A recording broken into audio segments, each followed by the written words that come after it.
Aujourd'hui, j'ai reçu quelque chose de très important. Je vous présente mon nouveau bébé, ma nouvelle machine à coudre. Pourquoi est-ce que j'en ai racheté une? C'est parce que, et une neuve, déjà parce qu'il est compliqué d'avoir une machine dont on est sûr qu'elle fonctionne d'occasion, malheureusement, et que la mienne avait tendance à sacrément bugger. Donc ce qui est cool, c'est que là actuellement je suis chez ma mère, donc du coup je vais laisser mon ancienne machine à coudre ici, comme ça si jamais j'ai besoin de reprendre des petits trucs ici, je pourrais. Et celle-là ira dans mon nouvel appartement. Le but de la vidéo sera surtout de vous présenter la machine à coudre, donc quel modèle j'ai choisi, etc. Mais aussi de faire un petit projet ensemble, d'où le fait que normalement, comme vous pouvez le voir, on a un tissu, voire même deux, et du fil. Je vais vous expliquer ça plus tard, mais pour l'instant, on va ouvrir cette petite merveille.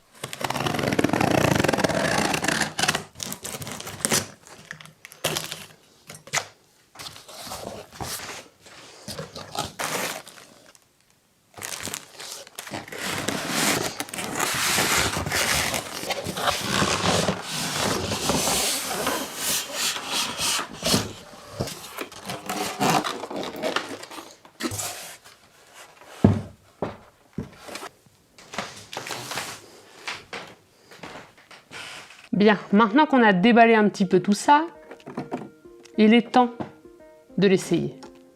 Donc ici nous avons les points. Est-ce que ici nous avons... Et je me disais aussi... Non mais en vrai j'ai plein de pieds, hein. Franchement pas mal. Et ils nous ont même fourni des aiguilles. C'est fou. Du coup, on a 4 bobines, c'est quand même pas mal. On a 1, 2, 3, 4, 5, 6, 7. On a 7 pieds de fournis. Donc j'imagine que le pied qui est déjà mis, c'est le pied normal. Et on va ranger ça tranquillement ici. Alors, ce qui est marrant, c'est qu'apparemment, le guide n'était pas en français, mais là, il l'est. Donc, ils ont dû modifier ça. En revanche, ils ne mettent pas la page. Non, non, non. Important. Donc le fil qui est là doit passer là.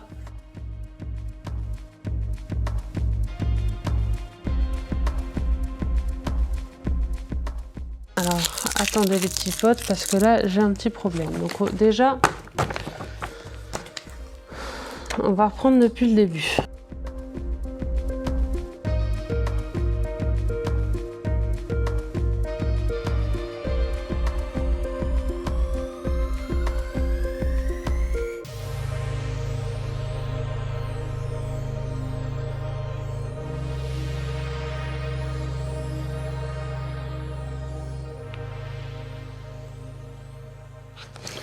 Alors, on va essayer quelque chose d'assez simple pour l'instant. Juste prendre ça comme ça.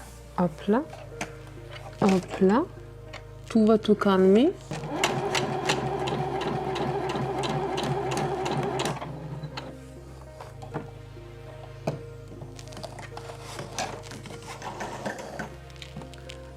Mais tout est si simple. Non, mais on va s'y mettre tout de suite alors. Maintenant qu'on en est là, je ne sais pas du tout si je suis bien cadrée, donc j'espère l'être, et puis si jamais je ne le suis pas, tant pis. On va prendre ce tissu et en faire un joli faux col. Mais un très grand joli faux col. Alors normalement, j'ai déjà fait tous mes calculs, et comme j'ai pas beaucoup de temps et que j'ai pas des masses envie d'en perdre, bah, je vais directement en fait aller tracer sur le tissu et m'y mettre. Donc on va commencer je vais commencer par vous expliquer. Donc du coup on va juste simplement prendre une, je vais dire une équerre, pas du tout, un truc pour faire des cercles là. Un compas. On va simplement prendre un compas et tracer en fait un cercle d'un rayon de 17 cm. On va en refaire un de 16, puis un de 6 et enfin un de 5. Tout ça en fait pour faire les valeurs couture et les 2 trous qui vont me permettre en fait d'avoir mon cou ici, en sachant que mon cou fait 37 et donc j'ai élargi à 38 pour être un peu plus à l'aise, et le tour. Et en fait, je vais juste en fait découper par la suite un espèce de contour, et ensuite je vais faire tout un contour légèrement plus grand avec un grand truc de 2 cm en blanc pour pouvoir en fait faire des petits froufrous.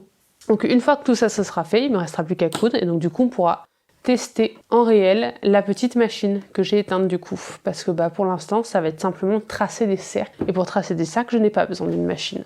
Donc on va s'y mettre, on est parti. Bon, du coup pour expliquer un petit peu ce que j'ai fait, j'ai commencé par un cercle de 5 cm, puis un de 6 cm, un de 16 cm, et un de 17 cm. Tout ça, ça va donner en fait la forme principale où il va y avoir mon col, le trou pour passer ma tête, et bien sûr les valeurs couture. Donc après, une fois que j'ai découpé ces formes-là, je vais plier en deux mon petit morceau de tissu que j'ai déjà découpé, et à partir de là, je vais y découper l'encolure. Donc du coup, en fait, je vais rajouter un espèce de petit angle, et ensuite je vais arrondir le bord extérieur.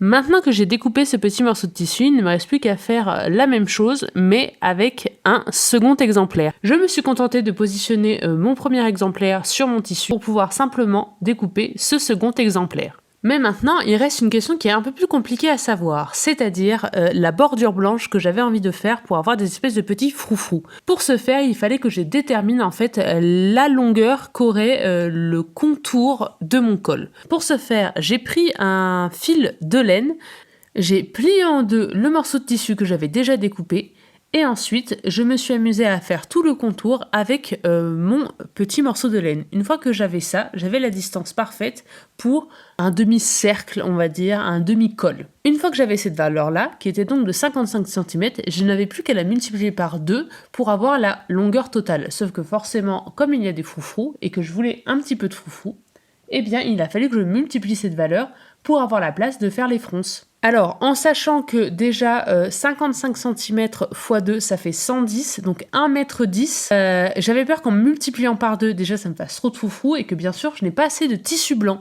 Donc, ce que j'ai fait, c'est que j'ai simplement multiplié par 1,5 et donc du coup, ça me faisait une valeur de 165 cm. Et à ça, je vais rajouter 2 rubans que j'ai trouvé un petit peu au hasard, pour être honnête. J'étais plutôt contente d'ailleurs de trouver des rubans verts, mais quoi qu'il. Donc, à tout ça, je vais juste rajouter les 2 rubans. Et donc du coup, j'ai tout mon matériel pour commencer à coudre. Et donc nous allons sortir la machine. Et nous voici rendus à la couture. Le plan n'était pas vraiment compliqué. Déjà, on va commencer par le froufrou. C'était la première fois que je faisais des fronces et en vrai, je m'en suis plutôt bien sortie. Mais bref, une fois la fronce réalisée, je la place correctement sur le morceau avant ou arrière du col. Ainsi, en le plaçant, j'ajuste sa taille. Bon, maintenant je vais coudre l'un de mes 2 côtés à ma fronce. Mais oui, le tout c'est pas de se tromper, et comme je me trompe, on recommence. Bon, une fois que j'ai fait tout ça, je place la fronce sur l'endroit du col, vers l'intérieur. Bref, on va s'en sortir. Et une fois la fronce recousue, on va assembler la seconde partie à la première. C'est à ce moment-là que j'ajoute aussi les rubans à l'ensemble. Je les glisse à l'intérieur et les maintiens sur les bords opposés du col. Un coup de machine plus tard, je crante tout l'arrondi de mon col. Donc en fait, je crante partout quoi. Et par la suite, on va retourner tout ça, couper les petits fils, and it's done.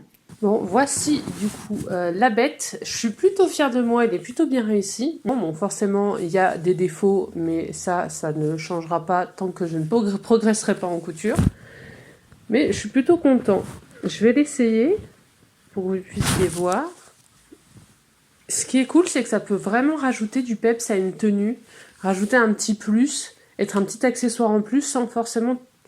Moi, je vais dire trop l'alourdir, mais en même temps, je m'en fous. Bon, de très près, je pense qu'on va voir très vite les défauts, mais de loin, ça passe, donc on s'en fout. De toute façon, on verra de loin. Surtout qu'en fait, je peux vraiment le mettre avec plusieurs types de hauts. Là, j'ai mis avec une chemise, mais je peux avoir des hauts plus simples, ou même juste par-dessus un pull. Je trouve ça très mignon aussi. Et en vrai, ça fait l'effet que je voulais, donc je suis très content. On va arrêter de parler de ce petit col et on va parler du sujet de la vidéo, c'est-à-dire de la machine à coudre.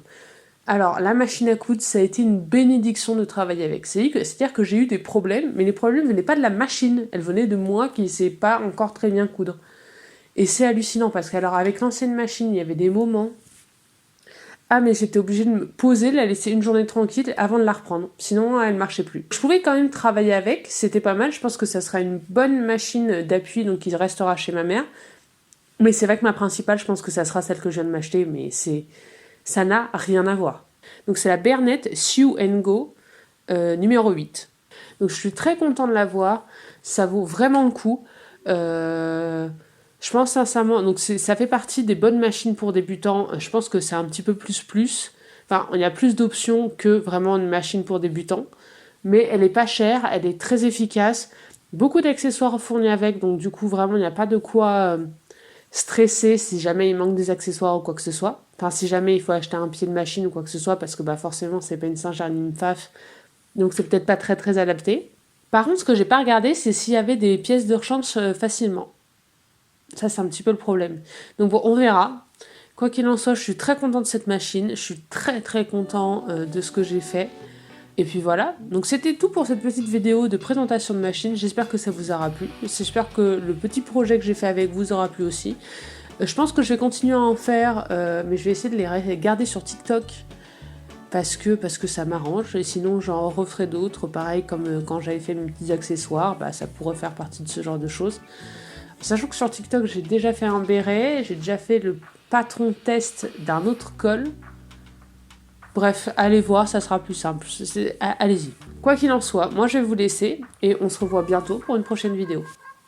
Allez, salut!